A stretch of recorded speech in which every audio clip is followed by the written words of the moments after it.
Hi my love bugs, and welcome back to my YouTube channel. My name is Ruby Dahl. I am a best-selling author of 5 books of poetry, prose and bite-sized self-help. I write about healing, mental health, self-love, grief, moving on, self-discovery and so much more. Relationships, heartbreak as well, and so much more. And I am back with another video this week, and we are going to talk about my most favorite topic in the whole world, which is self-love.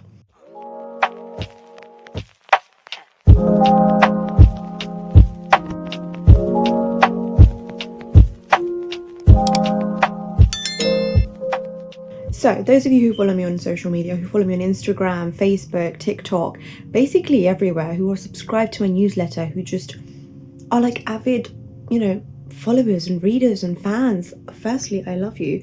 But secondly, you all know how much I love self-love, how much I love speaking about self-love, to the point where I have a very amazing project coming up, absolutely amazing project coming very, very soon, which is around this particular topic of self-love.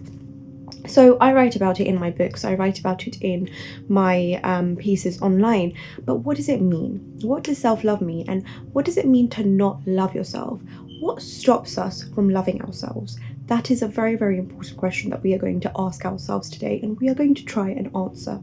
So there's a variety of things that stop us from loving ourselves, and they stem from our childhood, they stem from the experiences that we have with our parents, our relationships with our parents, they stem from the other models of our relationships, such as those we share with our siblings, with our teachers, with our peers, with our friends. So our form of self-love and the way that we treat ourselves has a lot to do with the models that we see around us, as well as how we have managed to form the relationships with those around us. And I know that this seems like a very different way of seeing self-love. A lot of people see self-love as a me, but the way that I see it, and the way that I feel like is a good way to see it, is me only exists if me and you exist, and me and you really impacts how I see me, essentially. So today what we're going to talk about is, maybe you are in a particular point in your life where you are not able to love yourself as much, where you feel like, why is it that I completely, I keep failing in giving myself the regard, giving myself the care, giving myself the respect that I deserve. And so we're going to ask ourselves, and we're going to put these particular factors, these hurdles that come in our face when we try to love ourselves. So ask yourself this question: what stops you from loving yourself? Number one major factor that impacts the love that we have for ourselves is our early attachment. So the relationship that we form with our parents is the primary attachment that we form, and that sets off the attachments and relationships that we have with all the others. This particular attachment has a huge impact in the way that we see love, in the way that we see relationships, in the way that we see a plethora of things. Our relationship with our parents also gives us a huge indicator of how we should see ourselves. So if we have an inconsistent relationship with our parents, where they give us mixed signals, where they are there sometimes, they're not there sometimes, which is prevalent in cases of insecure attachment, because there's different attachment styles, remember that. So if there is an attachment where it's inconsistent, where you're getting mixed signals from your parents, you're much more likely to question the love that you have for yourself. For instance, if you are someone who's had a toxic relationship with your parents, or a toxic relationship with your immediate family members or your siblings, you're more likely to see as rejection from others as an indicator that you don't deserve as much, you deserve less love, you deserve less care. So it's very important to see that the primary attachment that we form is the foundation for the relationships that not only we share with other people, but the relationships that we share with ourselves. If we were given consistent care, consistent love, and consistent comfort in a comforting environment in which to flourish and, feel safe and secure, we would probably feel like we deserve that. We deserve to be loved, we deserve to be cared for. But if we were in an inconsistent environment where our parents were never there, our parents, were toxic towards us, we experienced a lot of trauma growing up, we're more likely to attach, low self-worth with us. We're more likely to attach us as not being deserving of things such as love, of things such as friendship, of things such as companionship. So how do we deal with this? How do we deal with, a primary attachment, a foundation that has gone so wrong? Shift your attention away from your parents who couldn't love you, who couldn't take care of you, who couldn't give you the attention, and focus it back on yourself. In this case, what really happens is that you stop seeing your relationship with your parents as something that is a huge determining factor of what you deserve, and you start focusing on yourself. You stop seeing them as indicating, as, directing the love that you should hold for yourself. Now, if you've reached this point where you now have a good relationship with your parent, so as a child it wasn't as secure or as consistent, but now it is, perhaps you should gain closure. Perhaps you should speak to them about this particular, experience that you had as a child, and maybe you'll get the answers that you need. If your relationship with your parent hasn't gone better, then I would say that you do some reflective work, you do some journaling, you speak to people, you speak to your close circle, your close knit of friends that you may have, you go to counselling groups, you can do some art, you can do some creative writing, you can do any form of, self-expression which gets that frustration out of you. Remember, it's very, very important to see our primary attachment as something that's, impacted the way that we see ourselves, but to also know that it can no longer have the power over us that it does until now. If you're able to recognize that your primary attachment is what's influenced you to see yourself with this low regard, then there's so much that you can do to change it. A second way in which we can, something that stops us loving ourselves is past failure. Now, I understand that not everyone is, a smart cookie or Albert Einstein or has dreams to become like an entrepreneur, a worldwide businessman one day. Most people are normal and they have normal jobs with normal successes and normal failures. However, failure hits us all equally, such as failing to get a particular grade in school, failing to get into a particular degree, failing to get that job. All of these things have a negative impact on our self-perception. You somehow start to think, I failed, so I am not good enough, and you attach these things together. You think, I didn't get that job, so I didn't deserve it. I, didn't get into that particular degree, so I'm not worthy.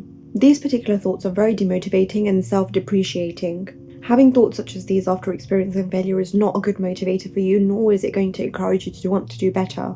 It will lead more to you having low morale and feeling sorry for yourself than for you looking at that failure as a learning lesson and moving on. So how do you deal with it? You change the way that you speak to yourself about your past failures. You change the self-talk and you change the story that you have in your mind. You see your failures as lessons rather than regrets. You encourage yourself to do better after each failure rather than tell yourself that now you should just give up. And you stop victimizing yourself. You stop feeling sorry for yourself after every failure and start telling yourself that I am a person who's in control of my own actions, and if I've not done good in this particular thing, then there's much for me to learn, and once I've learned it, I can do a lot better. The third way in which we tend to stop loving ourselves or love ourselves less is when we lose people.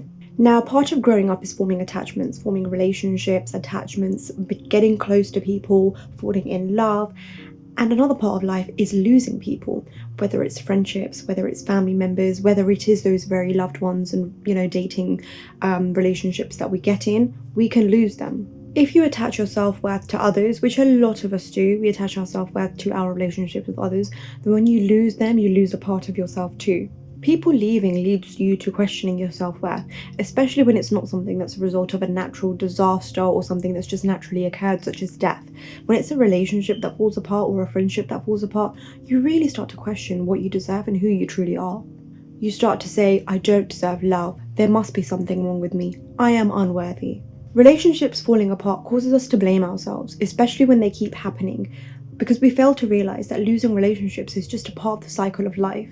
People leaving, relationships breaking is all a part of everything that we call life, living, change.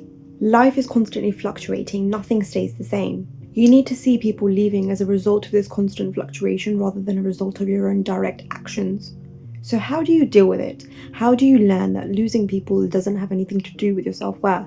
You remove your worth from others. You remove who you are from your relationship that you have with others. You see them as a vital, important factor in your life who gives you happiness and love and consideration. But you also acknowledge that you are an individual single person who doesn't need this particular person in your life. And by that, I mean you don't need this particular person to continue to live a happy and fulfilled life. You see relationships as a source of your happiness, but you don't see them as a reason. Because you also tell yourself when you understand that relationships will end. Someone not loving you back, leaving or moving on does not mean that you're not worthy of love. And that is what you need to keep reminding yourself. It has nothing to do with you entirely. And if you still think bad about yourself even after it, because maybe you have done something to contribute to it, or maybe, something happened between you guys which impacted as a result the relationship fell apart, then try to grow, try to change, try to learn from it. Stop putting yourself down for it. Don't let losing people thwart your happiness and the love that you hold for yourself. Another factor that has a huge impact on the love that we have for ourselves is social media. Seeing the highlight reels of other people's lives, especially those who have come from the same place as you, are similar age to you, and have achieved more than you have, doesn't necessarily make you feel good about yourself. Comparison is the biggest obstacle to manifesting self-love in your life. You end up setting unrealistic and extremely high expectations for yourself, especially when you compare yourself to someone whose life whose stage in their life that you're not at currently. Checking social media, especially when you're having a really difficult time, can have a huge impact on your self-esteem and the love that you have.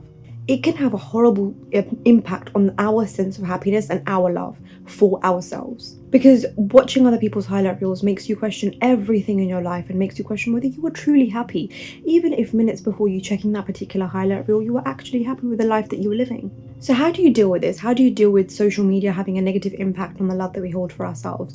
Well, number one, which is the most important thing that I would say, is you limit your use of social media. Checking your phone every single day, or checking the same people's profiles again and again, who are only going to post their highlights as opposed to their sad experiences, is just going to make you feel bad for yourself. So why would you put yourself through that? The second thing you need to do is you need to set realistic expectations for yourself. You are not in the same position as someone else for a particular reason, because you're not supposed to be. You practice gratefulness every day. If it means setting 3 things every day that you're happy with, writing them down, telling them to yourself, saying them aloud, you do that. You develop a positive mindset. You stop the negative self-talk. You stop comparing yourself to someone who looks better, has a bigger house, has, love, family, and so on. And you just put that away. You put that in a completely different part of your mind, and you stop comparing yourself to them. You develop kindness to yourself. You develop compassion. You write a list of your achievements every day. You write a list of your goals, stuff that you want, not something that someone else has. And once you have those self goals, once you've written down those new goals and started writing all those gratefulness and developing new habits in which to love and appreciate yourself, only then should you go back to social media with a healthier mindset and know that it's not going to impact you. So the last way in which we can be impacted in some way into loving ourselves less is because of other people's opinions of us. Because we're social beings, our relationships with others are very important. Other people make us happy and they fuel us. They're very important in us maintaining honest and healthy relationships, and our relationships with others are a really important way for us to live healthy and meaningful lives. This means that when other people have a negative opinion over something that we've done, or they react in a certain way to us, it makes us feel very bad. We try our best to live up to other people's expectations of us, and when we can't, it makes us feel really, really bad about ourselves. And so other people's opinion and the way that they think about us has a huge impact on how we feel and how we see ourselves. So how do we deal with this? You must accept that you can't make everyone happy. You need to understand that at least one person in your life is going to be unhappy with the way that you are acting, with what you are doing. And so you need to tell yourself that you don't need to make every single person in your life happy. You don't need to be a people pleaser. You need to take your power back from other people. You need to stop seeing them as the reason or the cause for you living a happy and healthy life. And you need to set your boundaries. Once you have those clear boundaries in place, other people, what they say, how they feel, their negative criticism, anything that they say towards you which is aimed to make you feel bad, will not have an impact on how you feel about yourself. At the end of it, it all comes down to the stories that we tell ourselves and how gentle we are with ourselves when it comes to other people. What prevents us from loving ourselves is a cluster of things. It's the relationships that we share with our family, with our friends. It's the experiences that we have in the outside world. It is our failure. It is our success. It is the way that we feel towards every single person as well as ourselves. And what we need to do is we need to remove that perception, that self-perception, from our perception of other people, from the experiences that we've had, and understand that we individually are worth loving regardless of what we experience in the outside world. I hope that you learn to love yourself more. I hope that you realize that some of these things are becoming a hurdle to you loving yourself, to you taking care of yourself, and you reach a point in your healing and in your life where you can treat yourself with compassion and care. Thank you so much for watching today's video. If you liked it, please like, comment and subscribe. Please share, and I will see you all next week.